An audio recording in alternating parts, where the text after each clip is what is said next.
NTUC Enterprise and Income Insurance have issued a joint statement in response to an open letter from former NTUC Income CEO, Mr. Tan Suee Chieh, addressing his concerns about the sale of a majority stake in NTUC Income to German MNC Allianz Europe BV. The joint statement, released on Sunday evening, aimed to clarify the context and provide assurances regarding the proposed transaction. NTUC Enterprise and Income Insurance issued a rebuttal to Mr. Tan's open letter, which was posted on Facebook on Friday.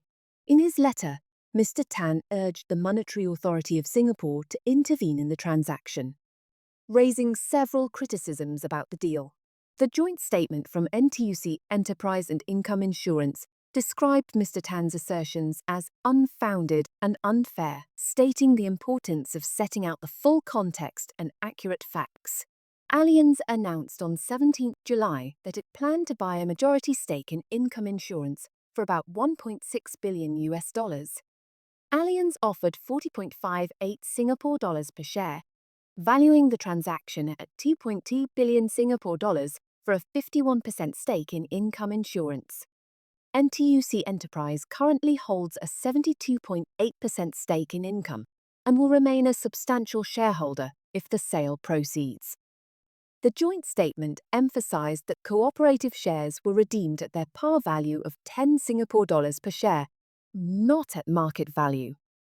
This applied to both the capital injections made by ordinary members between 1995 and 2004 and those made by NTUC Enterprise from 2015 to 2020. The statement highlighted that these capital injections were necessary to support NTUC Income's capital adequacy ratio in light of new regulatory requirements, ensuring financial stability and resilience in a competitive insurance market.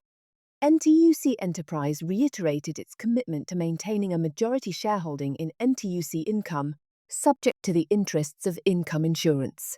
It had previously, during the NTUC Income's annual general meeting in 2022, promised shareholders that it would continue to be the majority shareholder of the new company after the incorporation of NTUC Income.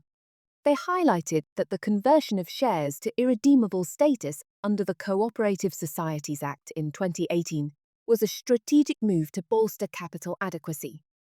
Additionally, the joint statement assured stakeholders that Allianz, as a majority shareholder, would continue NTUC Income's social initiatives, including participation in national insurance programs and community investments.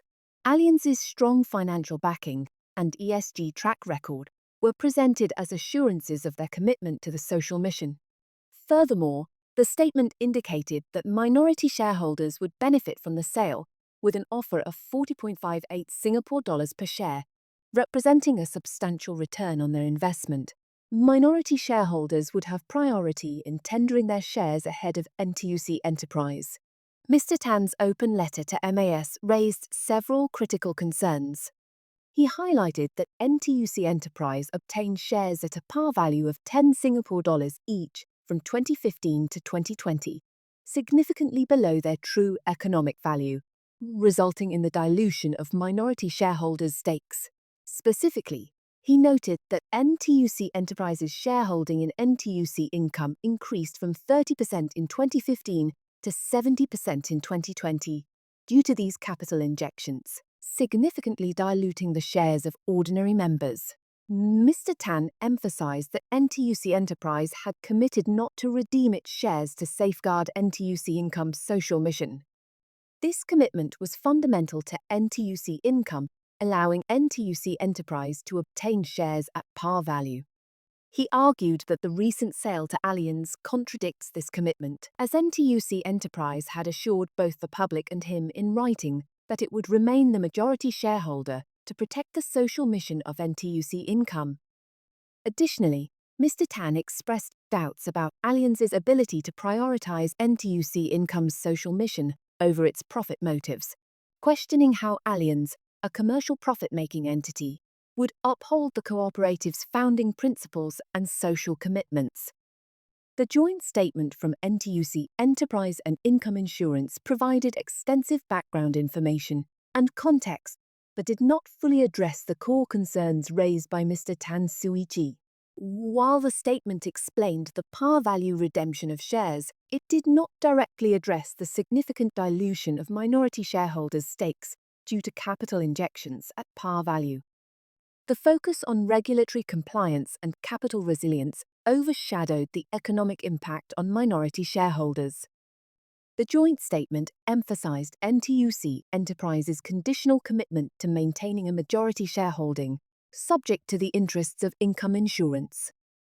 This clarification may be seen as providing context rather than directly refuting Mr. Tan's concerns about the permanence of shares and safeguarding the social mission. Although the joint statement provided assurances about Allianz's commitment to NTUC Income's social mission, it lacked binding guarantees. This response might be seen as addressing the concerns superficially, without ensuring long-term adherence to the social mission. Overall, the joint statement appeared to justify past actions and provide reassurances about future commitments, rather than directly confronting the issues highlighted by Mr. Tan. This approach may be perceived as answering for the sake of answering, without thoroughly resolving the underlying concerns of dilution of shares and the true economic value of the capital injections.